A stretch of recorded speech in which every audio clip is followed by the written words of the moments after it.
November 1943. The Atlantic Ocean. A converted cargo ship cuts through gray water, its hull packed with men who no longer carry weapons. German prisoners of war stand shoulder to shoulder on the deck, watching the horizon with hollow eyes. Some are teenagers. Others are veterans of North Africa, their uniforms still stained with desert sand. The air tastes of salt and diesel. Gulls circle overhead, the first birds they've seen in days. Then someone points. Through the morning fog, a coastline emerges. America.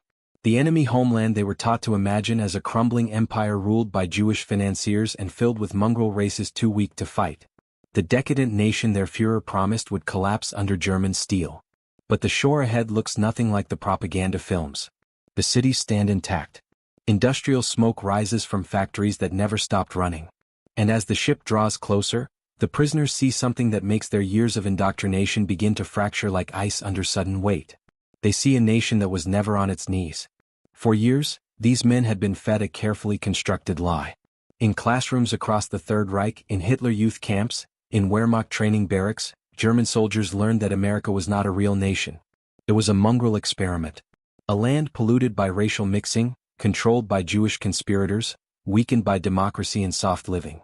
The propaganda ministry under Joseph Goebbels produced films showing breadlines from the Great Depression, race riots and gangster violence. America was painted as a dying civilization, too decadent to wage real war. The untermenschen doctrine, the concept of subhumans, was applied liberally. Slavs were subhuman. Jews were subhuman. And in Nazi ideology, black Americans were placed at the very bottom of the racial hierarchy. German soldiers were taught that black people were primitive, intellectually inferior, incapable of building civilization. The presence of black citizens in America was proof, they were told, of the nation's genetic corruption. Even more insulting to Nazi thinking was that America allowed these inferior races to wear uniforms, to carry weapons, to call themselves soldiers. This was presented as evidence of American weakness. A strong nation, the Nazis argued, would never arm its subhumans. Germany had racial purity. Germany had discipline. Germany had the Aryan ideal. America had nothing but chaos waiting to collapse. When these prisoners were captured, some in the deserts of Tunisia, others in the ruins of Sicily, many more in the fields of France after D-Day, they expected execution or brutal treatment. That's what they had done to Soviet prisoners. That's what they assumed enemies did. Instead they were fed, given medical care, processed through Geneva Convention protocols they didn't know existed. The transports began in 1943. Tens of thousands of German POWs were shipped across the Atlantic, away from the bombed ruins of Europe, away from the collapsing Eastern Front. By war's end, over 425,000 German prisoners would be held in camps across the American mainland, more than any other Allied nation. They crossed the ocean in the bellies of ships, packed into holds, seasick and confused. Many assumed they were being taken to face firing squads. Others thought they'd be put to work in mines, starved slowly, forgotten. None of them were prepared for what they would actually see. When the ships docked, at ports in New York, Boston, Norfolk, the prisoners were unloaded under armed guard. And many of those guards were black. Young men from Georgia, Mississippi, Alabama. Men who had volunteered or been drafted into a segregated military. Men who wore the same uniform as white soldiers but couldn't eat in the same mess halls, couldn't use the same bathrooms, couldn't sleep in the same barracks. The German prisoners stared at them. Some with confusion. Others with the programmed contempt they'd been taught. But the black soldiers didn't flinch. They stood at attention, rifles ready, eyes forward. Professional. Disciplined. Unshaken. And in that moment, the first crack appeared in the Nazi worldview these men carried. The American military had prepared for this influx. Across the country, prisoner-of-war camps sprouted in places far from strategic targets. Rural Texas. The farmlands of Kansas. The forests of Wisconsin. The deep South, Mississippi, Louisiana, Georgia, where land was cheap and labor was needed. By 1945, there were over 500 POW camps on American soil, ranging from massive compounds holding thousands to small branch camps with just a few dozen men. The prisoners worked on farms, in lumber mills and canning factories. They were paid 80 cents a day in camp scrip. They received 3 meals, medical care, recreation time. It was, by any measure, better treatment than German forces gave to Soviet POWs, millions of whom were deliberately starved to death. And much of this system was maintained by black American soldiers. Men like those from the 92nd Infantry Division. The 761st Tank Battalion. Engineers, logistics units, quartermaster corps. They guarded the camps, transported prisoners, distributed food, maintained order. They did their jobs with precision, despite knowing they were serving a nation that refused to see them as equals. Because while German prisoners could walk freely in some southern towns on work detail, the black soldiers guarding them could not. In 1943, a German POW could sit in a restaurant in Texas and be served a meal. A black American soldier in uniform could not. The prisoner could use the front door. The soldier had to use the back, if he was served at all. This was Jim Crow America. A system of legalized racial segregation that made a mockery of the freedom these black soldiers were fighting to defend. They couldn't vote in many states. Couldn't drink from the same water fountains. Couldn't marry across racial lines. Faced violence and lynching with little legal recourse. And yet they served. The WWII campaign had emerged from black communities in 1942, victory over fascism abroad, victory over racism at home. Black newspapers like the Pittsburgh Courier pushed the message. Black soldiers knew they were fighting two enemies, the Axis powers overseas and Jim Crow at home. The German prisoners saw all of this.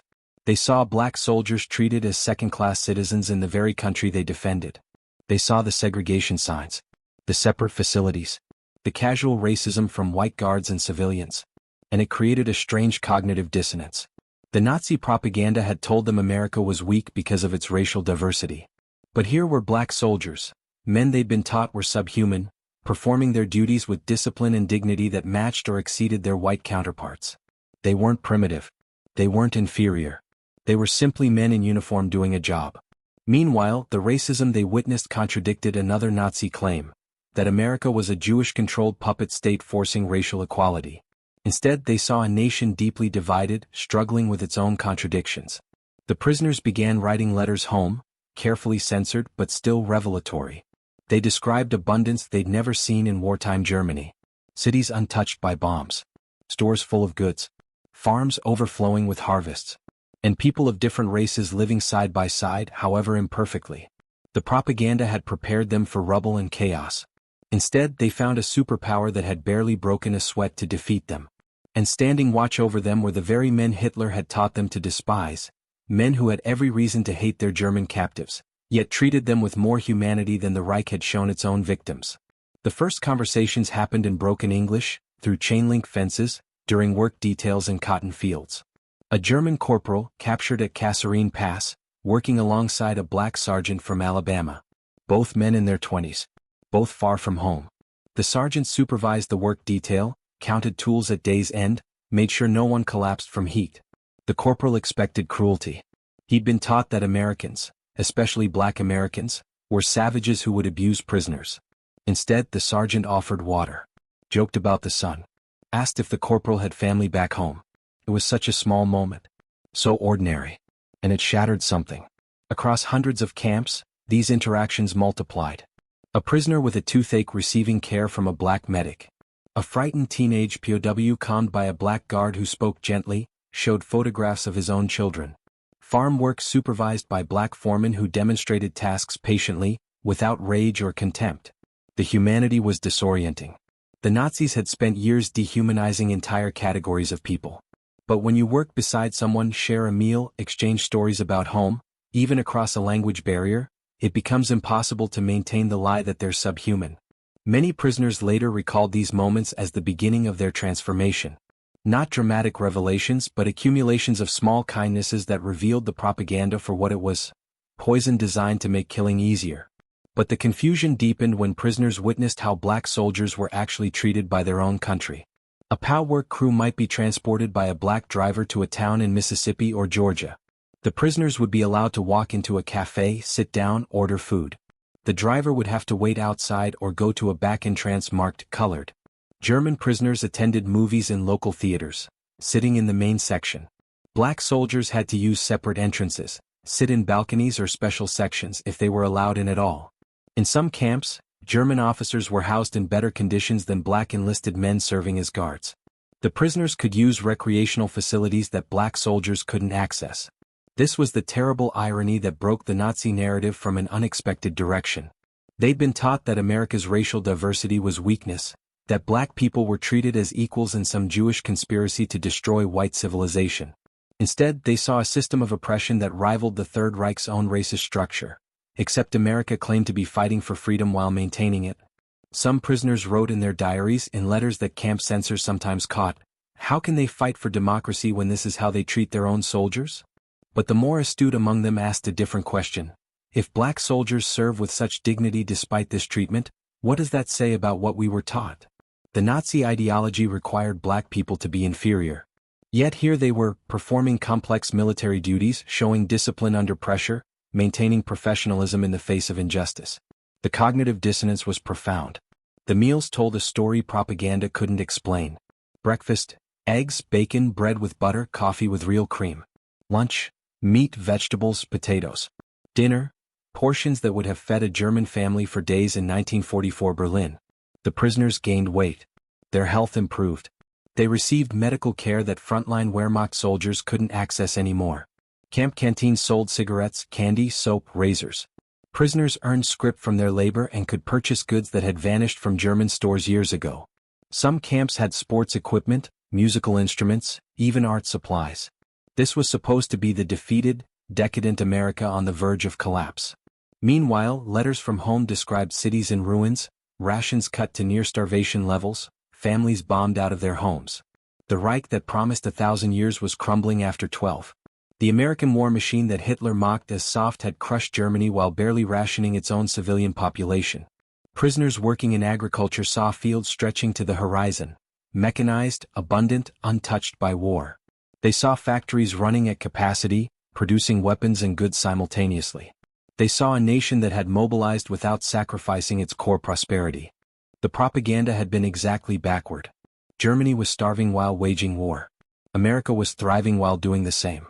The cruelest irony revealed itself in the small southern towns near the camps.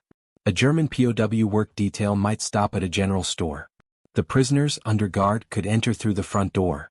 They could browse, make purchases, be treated as customers. The white townspeople might be cold, might glare, but they served them. The black soldiers supervising the detail? He waited outside, or used the back door, or was refused service entirely. In some Texas towns, German officers on parole were allowed to attend local social events, dances, church gatherings. Black soldiers stationed nearby were barred from the same events. The prisoners could see movies, eat in restaurants, even date local women in some cases. Black soldiers faced arrest for trying to do the same. This paradox cut both ways. It exposed American hypocrisy, a nation fighting fascism abroad while maintaining racial fascism at home. But it also exposed the lie of Nazi racial theory.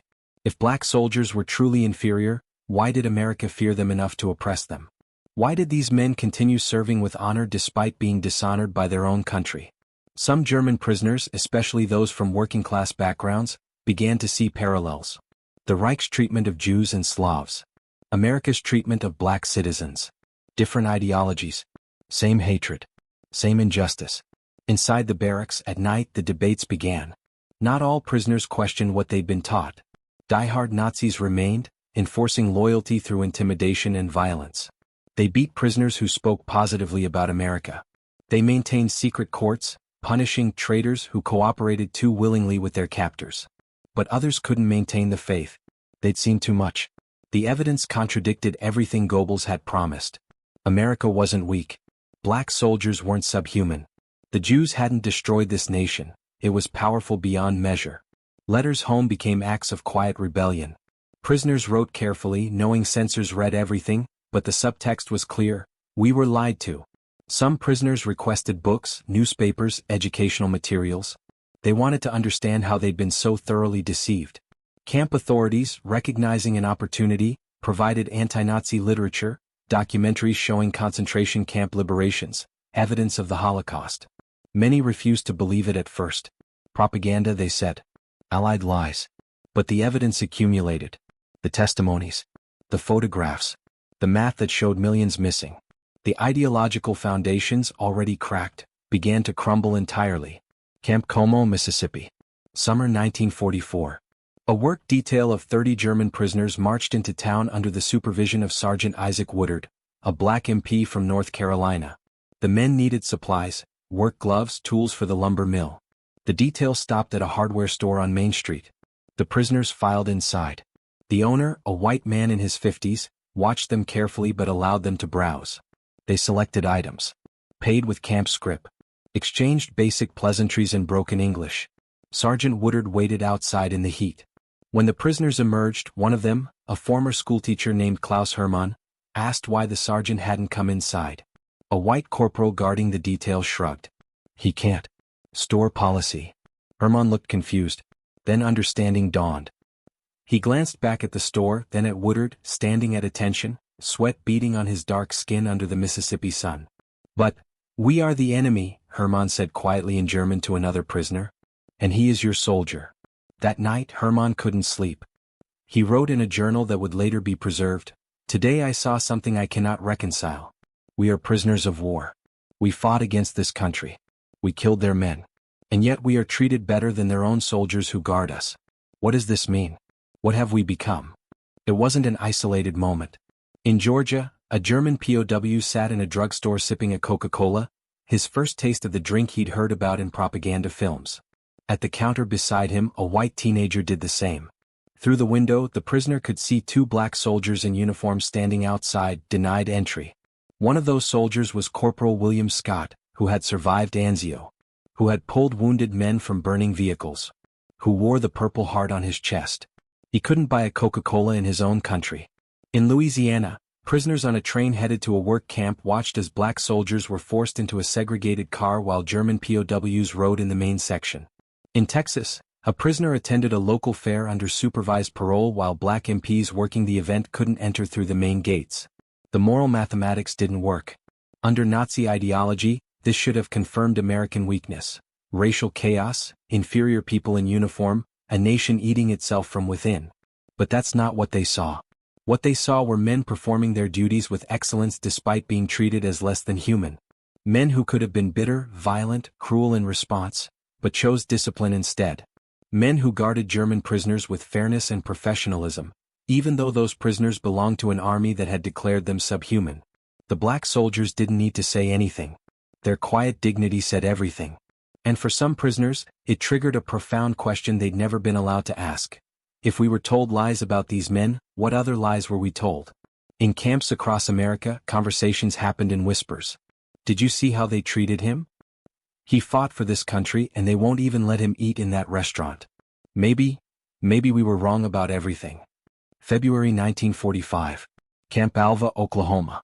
A fight broke out in Barrack 7. Not between prisoners and guards. Between prisoners and other prisoners. A hardcore Nazi named Werner Drexler had been beating younger POWs who spoke favorably about their black guards. He called them traitors. Race traitors. Weak. Infected by American lies. He'd organized a secret tribunal in the camp, the kind that had killed prisoners in other compounds for collaboration. But this time others fought back. A group of prisoners, led by a former corporal named Johann Weber, intervened. They'd seen enough. Weber had spent months working alongside a black work detail supervisor from Detroit, a man who'd taught him carpentry, shared stories about his family, treated him like a human being. "These men are not our enemies," Weber said in German, standing between Drexler and a young prisoner. "We are the ones who were lied to." The fight that followed wasn't political. It was personal. It was the collision of two worldviews, one clinging desperately to Nazi ideology, the other grasping toward something like truth. Camp authorities broke it up. Drexler was isolated. But the fracture had already happened. The camps were dividing not between prisoners and guards, but between those who could see and those who refused to. In Texas, a German prisoner named Franz Seitz did something unprecedented. He approached a black sergeant named James Tillman and apologized. Not for the war.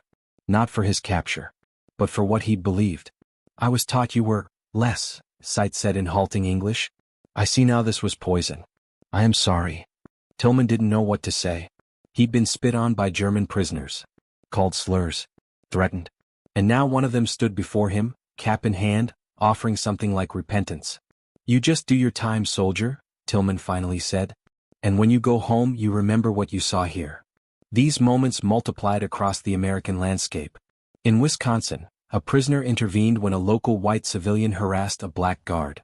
In Kansas, POWs signed a letter thanking black staff for their fair treatment, a letter that camp officials quietly filed away, unsure what to do with it. But the transformation wasn't universal. Thousands of prisoners went home still believing the ideology. Some had been too indoctrinated, too invested in the lie.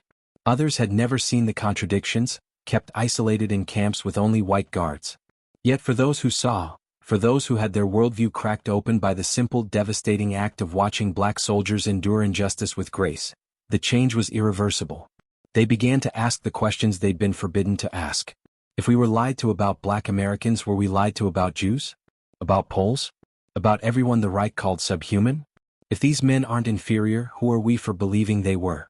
By late 1945, as the war ended and the full scope of Nazi atrocities became undeniable, many of these prisoners faced a terrible reckoning. They hadn't just been soldiers. They'd been part of a machine built on hatred. And the men they'd been taught to despise had shown them more humanity than they deserved. Between 1945 and 1946, over 400,000 German prisoners were repatriated. They boarded ships from the same ports where they'd arrived, but they were not the same men. They carried duffel bags filled with American goods, soap, cigarettes, canned food to share with starving families. But some also carried something invisible, a transformed understanding of the world. They returned to a Germany that no longer existed. Cities reduced to rubble. The Reich shattered. Millions dead. The concentration camps liberated, their horrors exposed to a world that could barely comprehend the scale. The ideology they'd fought for revealed as a death cult that had consumed Europe. For those who had questioned their beliefs in American camps, the return was disorienting. They'd begun the process of moral reckoning on foreign soil, confronted by the humanity of people they'd been taught to hate. Now they returned to face what that hatred had produced. Many never spoke of what they'd learned. Germany was broken, occupied, desperate. Survival mattered more than confession. The Wirtschaftswunder, the economic miracle, would come later. First came hunger, displacement, the grinding work of rebuilding from ashes. But some carried the memory like a wound that wouldn't heal. Franz Seitz, the prisoner who had apologized to Sergeant Tillman, returned to Bavaria. He became a schoolteacher. In the 1970s, he gave an interview to a German magazine. The most important lesson I learned in the war was taught to me by a black American soldier who had every reason to hate me and chose dignity instead. Klaus Hermann, who had watched Sergeant Woodard wait outside the Mississippi hardware store, returned to Hamburg. He wrote essays about racial prejudice that were published in post-war German journals. He corresponded with American civil rights activists in the 1960s, offering support from across the ocean. Dozens of others quietly returned to America in the 1950s and 60s. Some had married American women during their captivity. Others simply couldn't reconcile living in a Germany that still whispered about the old days. They immigrated legally, became citizens, built lives in the country that had once been their enemy. A few sought out the black soldiers who had guarded them. Most never found them. America was vast, and black veterans often returned to the same segregated communities they'd left, their service unrecognized, their sacrifices minimized. Because while German prisoners were being transformed by their exposure to American contradictions, black soldiers were coming home to a nation that refused to change. The 761st Tank Battalion, the Black Panthers, had fought across Europe, earning distinction in the Battle of the Bulge. They returned to a segregated military and a segregated society. The 92nd Infantry Division saw brutal combat in Italy. They came home to Jim Crow laws unchanged. The Tuskegee Airmen, who had flown over 15,000 sorties with one of the lowest loss records of any fighter group, returned to find they still couldn't vote in many southern states. Couldn't buy homes in certain neighborhoods. Couldn't eat in restaurants they'd fought to protect. Sergeant Isaac Woodard, who had supervised that work detail in Mississippi, was beaten by police in South Carolina shortly after his discharge in 1946. He was blinded in the attack. His case became a national scandal, a decorated veteran assaulted for being black, but his attackers were acquitted by an all-white jury. This was the America that black soldiers returned to. Not the America that German prisoners had seen in abundance and freedom, but the other America, the one built on racial caste, enforced by violence, sustained by silence. And yet they had planted seeds that would grow. The WWII campaign hadn't died with the war's end. It transformed.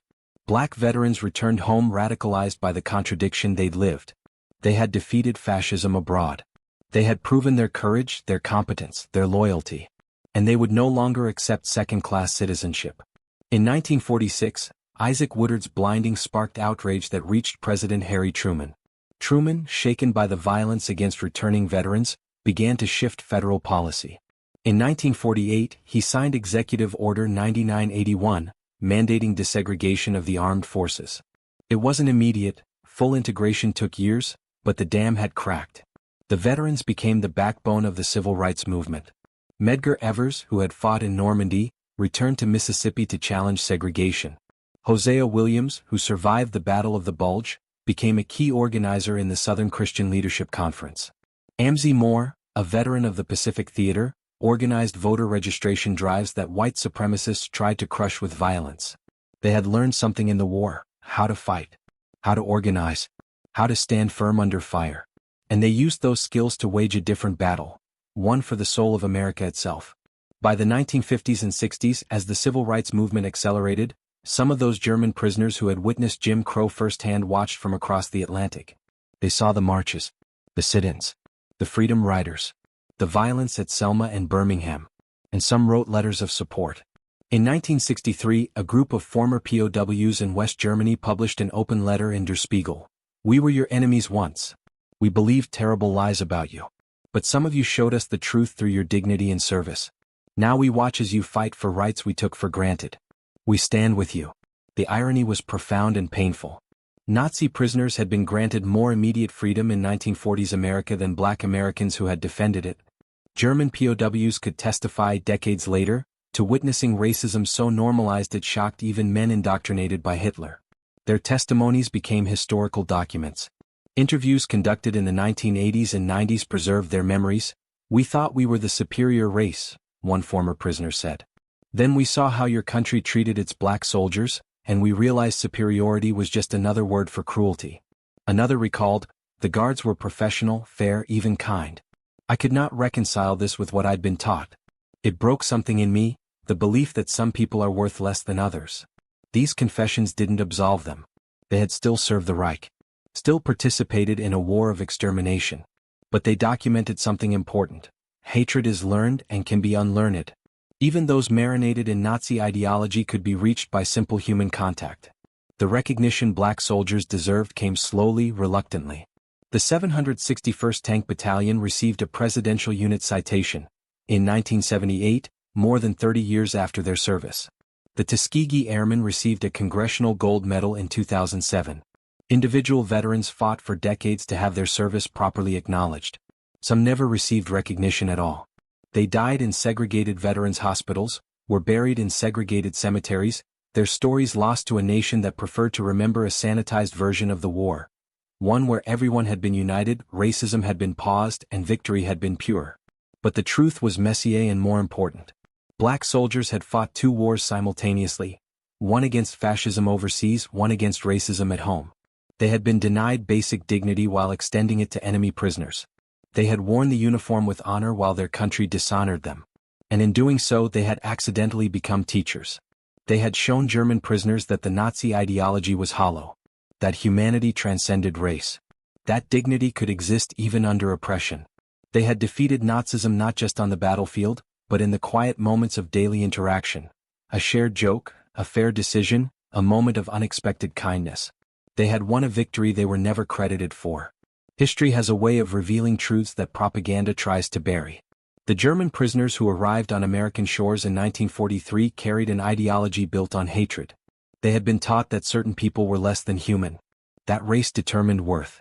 That strength came from purity and domination. Then they met the men who guarded them. Black soldiers who had every reason to be cruel, who served a country that oppressed them, who faced an enemy that considered them subhuman, chose a different path.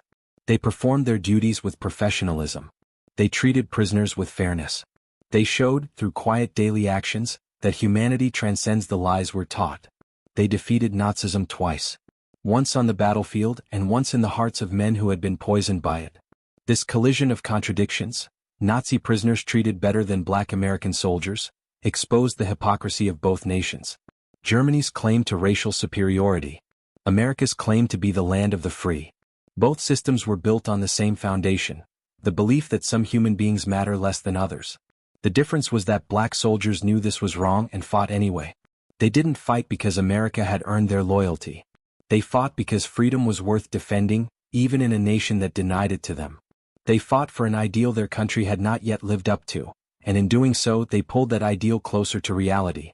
Some German prisoners carried that lesson home. Some became voices against racism in post-war Germany. Some spent their lives trying to atone for what they believed. Others learned nothing, returned to Germany and rebuilt their lives without reflection. The transformation wasn't universal. It never is.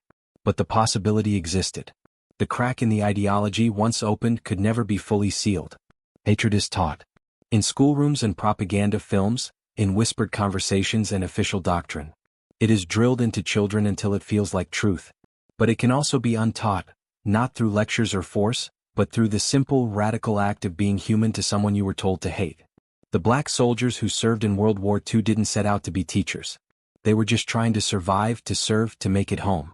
But they taught a lesson that echoes across decades. Dignity is a choice. Humanity is a choice. And sometimes the greatest victories are the ones nobody planned. The slow transformation of a heart that was taught to hate, opened by the unexpected grace of an enemy who refused to become one. That is the legacy. Imperfect, incomplete, but undeniable.